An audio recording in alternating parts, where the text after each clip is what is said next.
Hello class 7 learning with a প্রিয়ার আজকের আয়োজনে তোমাদের সবাইকে স্বাগত জানাচ্ছি। আমরা আজকে আলোচনা করছি তোমাদের ইউনিট 6 এর লেসন 1 এর পার্ট সি থেকে এবং আমাদের পেজ নাম্বার হচ্ছে 56 এবং আমি আমার আগের ভিডিওতে এই লেসনের পার্ট বি পর্যন্ত বিস্তারিত আলোচনা করেছি। তোমাদের কারোর যদি ভিডিওগুলো দেখার প্রয়োজন বলে মনে হয় তাহলে প্লেলিস্টে গিয়ে দেখে নিতে পারো। তো চলো আজকের ভিডিওর যে ইনস্ট্রাকশন সেটা আগে একটু দেখে নিই। এখানে বলছে look at Zeeshan's daily routine again. Look at মানে হচ্ছে দেখো, অ্যাগেইন মানে হচ্ছে আবার, অর্থাৎ আরেকবার জিশানের যে নিত্যদিনের রুটিন রয়েছে সেটা দেখো। And give your opinion. Give মানে হচ্ছে দেওয়া, ওপিনিয়ন মানে হচ্ছে মতামত, এবং তোমার মতামত দাও অ্যাবাউট দিস স্টেটমেন্ট, এই বর্ণনা সম্পর্কে বা এই বিষয়টা সম্পর্কে যে all work and no play will make Zeeshan a dull boy, অর্থাৎ খেলাধুলা ছাড়া সারাদিন যদি কেউ কাজ করে থাকে, অর্থাৎ খেলাধুলাবিহীন সারাদিন কাজ করা জিশানকে একটা ডাল বয়ে পরিণত করবে।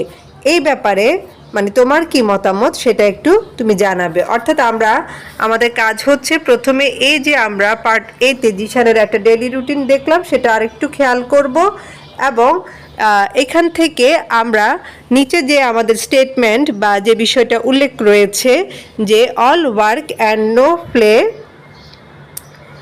Will make Zeeshan a dull boy, যদি জিশান কি করতো না, খেলাধুলা না করে শুধুমাত্র কাজ করে যায় বা শুধুমাত্র পড়াশোনাই করে যায়, তাহলে সে একসময় কি হয়ে যাবে, একটা ডাল বয়ে পরিণত হবে। তো ডাল মানে হচ্ছে নির্বোধ বা বোকা বা বিষণ্ণ বলতে পারি।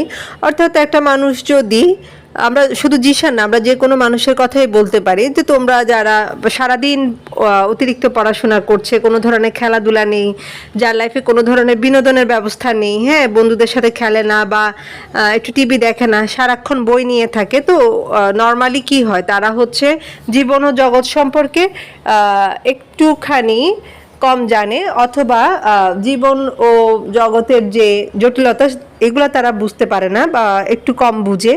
তো এই ধরনের ছেলেমেয়েগুলাকে আমরা অনেক সময় ডাল বলে থাকি, যে ওরা একটু নির্বোধ বা একটু বোকা শোকা টাইপের হয়ে থাকে। তো এরকম যদি হয়ে থাকে বা তুমি এই ব্যাপারটার সাথে কেন একমত, এই জিনিসটা একটু তোমরা এই আনসারের জন্য ব্যাখ্যা করবে। তো যারা শুধুমাত্র পড়াশোনাই করে, যাদের জীবনে পড়াশোনার বাহিরে তারা অন্য কোনো ব্যাপারে খেয়াল করে না, হ্যাঁ, জীবন ও জগৎ সম্পর্কে যাদের হচ্ছে প্র্যাকটিক্যাল কোনো নলেজ থাকে না, শুধুমাত্র তারা বই থেকেই পড়াশোনা করে, বই মুখস্থ করে, হ্যাঁ, তো তারা কিন্তু নর্মালি একটু বোকাশোকা টাইপের হয়। তো তোমরা তোমাদের ব্যক্তিগত অভিজ্ঞতার আলোকেও কিন্তু এই প্রশ্নের উত্তরটা সাজাতে পারো। তো আমি তোমাদের এখন দেখিয়ে দিচ্ছি যে এই স্টেটমেন্টের সাথে তোমরা একমত কিনা বা এই ব্যাপারে তোমাদের মতামত কেমন হতে পারে। যেহেতু এখানে তোমার মতামত জানতে চাওয়া হয়েছে যে তুমি এটার সাথে একমত কিনা বা এই ব্যাপারে তোমার মতামত কি, তো সেক্ষেত্রে তোমরা এভাবে শুরু করতে পারো যে I agree with this statement, অর্থাৎ এই যে কথাটা এটার সাথে আমি হচ্ছি একমত। ইফ জিশান অনলি স্টাডিজ, অর্থাৎ জিশান যদি শুধুমাত্র পড়াশোনা করে, and doesn't play or relax, এবং কি না করে, খেলাধুলা না করে অথবা একটু অবসর না নেয়, he may become tired and unhappy, সে কি হয়ে যেতে পারে, সে ক্লান্ত হয়ে যেতে পারে বা অসুখী হয়ে যেতে পারে। লিটল ফ্রি টাইম, অল্প একটু অবসর সময়, অ্যান্ড প্লে, এবং অল্প একটু খেলাধুলা, help him stay active and fresh, তাকে কর্মঠ থাকতে এবং সতেজ থাকতে সাহায্য করে। So there should be a balance between study and play, তাই এই যে আমাদের পড়াশোনা এবং খেলাধুলার মাঝে একটা ভারসাম্য থাকা উচিত। তো তোমরাও প্রত্যেকে তোমাদের লাইফে এই জিনিসটাকে ফলো করার চেষ্টা করবে। এখন আমি পার্ট ডিতে চলে যাচ্ছি এবং সেখানকার ইনস্ট্রাকশনে বলা আছে make your own daily routine. Own মানে হচ্ছে নিজের, অর্থাৎ তোমার নিজের যে ডেইলি রুটিন বা নিত্যদিনের যে রুটিন সেটা তৈরি করো। Show in it your free time. Show মানে হচ্ছে দেখানো, অর্থাৎ এটার ভিতরে দেখাবা ইউর ফ্রি টাইম, তোমার অবসর সময়, অর্থাৎ যে টাইমটাই তুমি অবসর নাও বা রেস্ট নাও সেই সময়টা এখানে উল্লেখ করবে। And the activities you do in that time. Activities মানে হচ্ছে কর্মকাণ্ড, অর্থাৎ এই সময়তে তুমি কি কি করে থাকো সেটাও সেখানে তোমরা উল্লেখ করবে। তার মানে হচ্ছে জিশান যেরকম একটা ডেইলি রুটিন তৈরি করেছে ওরকম একটা ডেইলি রুটিন তুমি তোমার জন্য তৈরি করবে, এবং সেখানে তোমার যে অবসর সময়টা অর্থাৎ কোন সময়ে তুমি ফ্রি থাকো সেই সময়টা উল্লেখ করবে, এবং ওই সময়ে তোমরা কি কি কাজ করে থাকো সেটাও উল্লেখ করবে। এখন এমন হতে পারে যে অনেকে হচ্ছে বিশেষ করে বিকালবেলা স্কুল ছুটির পর রেস্টে থাকে, হ্যাঁ, বা এটা তার অবসর সময়। এই সময় তোমাদের মধ্যে কেউ কেউ হয়তো বা বাইরে খেলতে যায় বন্ধুদের সাথে, কেউ হয়তো বা সাইকেলিং করতে যায়, আবার হচ্ছে কেউ বই পড়তে পছন্দ করে, কেউ হচ্ছে হয়তো বা ছোট বাগান আছে সেই বাগানে কাজ করো। হ্যাঁ, অর্থাৎ এই অবসর সময়টা তোমরা যে যেভাবে কাজে লাগাও বা যে যেভাবে এনজয় করো সেটাই তোমরা উল্লেখ করবে। জিশান লিখেছে যে জিশান 6:30 ঘুম থেকে উঠে। তো আমরা যে সবাই 6:30 ঘুম থেকে উঠি এরকম না, কেউ কিন্তু 5:30টায় উঠে, কেউ 6টায় উঠে, তাই না? তো আমি এখানে 6টা থেকে শুরু করলাম, তোমরা যে যে টাইমে ঘুম থেকে উঠো সেটাই লিখবে, ঠিক আছে? আমি লিখলাম কি যে 6 AM আই ওয়েক আপ, অর্থাৎ সকাল 6টায় আমি ঘুম থেকে উঠি। 7 AM I take my breakfast, এই সময় আমি সকালের নাস্তা করি। 8 AM I go to school, অর্থাৎ 8টা বাজে আমি স্কুলে যাই।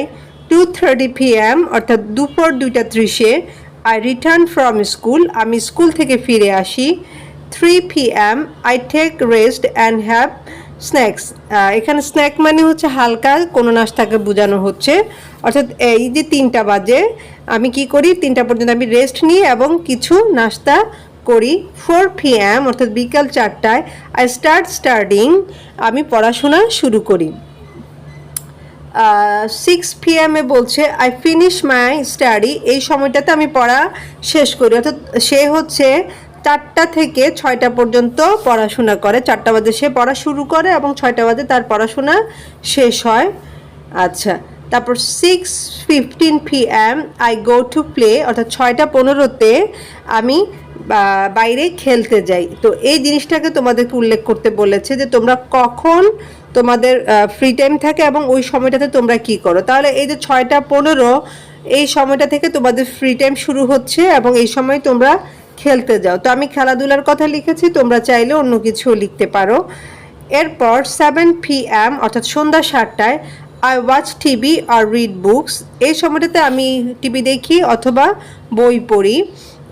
এরপর 8:30 PM I take my supper, অর্থাৎ 8:30 বাজে আমি আমার রাতের খাবার খাই। 9 PM বলছে I revise my lessons or do homework, অর্থাৎ আমি আমার যে পড়া সেটাকে আবার পড়ি বা রিভাইজ করি অথবা আমার বাড়ির কাজ করি। 10 PM I go to bed, অর্থাৎ 10টা বাজে, রাত 10টায় আমি ঘুমাতে যাই। তো দেখো আমি খুব সিম্পল একটা ডেইলি রুটিন তোমাদের জন্য লিখে দিয়েছি, তোমরা চাইলে এখানে একটু সংযোজন বা বিয়োজন করে নিতে পারো নিজেদের সাথে মিলিয়ে। হ্যাঁ, সবাই যে তোমরা 7টা বাজেই টিভি দেখো বিষয়টা এরকম নাও হতে পারে। অনেকে হয়তো বা দেখা গেল যে রাত্রে 10টার পর টিভি দেখে, 10টা থেকে 10:30 বা 9টা থেকে টিভি দেখে। তো এই সময়গুলো তোমরা চাইলে একটু অদল বদল করে নিতে পারো, তাতে কোনো সমস্যা হবে না। তো আজকের ভিডিওটা আমি এখানে শেষ করছি। এই ভিডিওটা সম্পর্কে তোমরা তোমাদের মতামত অবশ্যই কমেন্টে জানাবে। ইনশাআল্লাহ পরবর্তী টপিক নিয়ে খুব শীঘ্রই হাজির হচ্ছি তোমাদের মাঝে। সে পর্যন্ত তোমরা সবাই ভীষণ ভালো থাকো, সুস্থ থাকো আর লার্নিং উইথ এ প্রিয়ার সাথেই থাকো। আল্লাহ হাফিজ।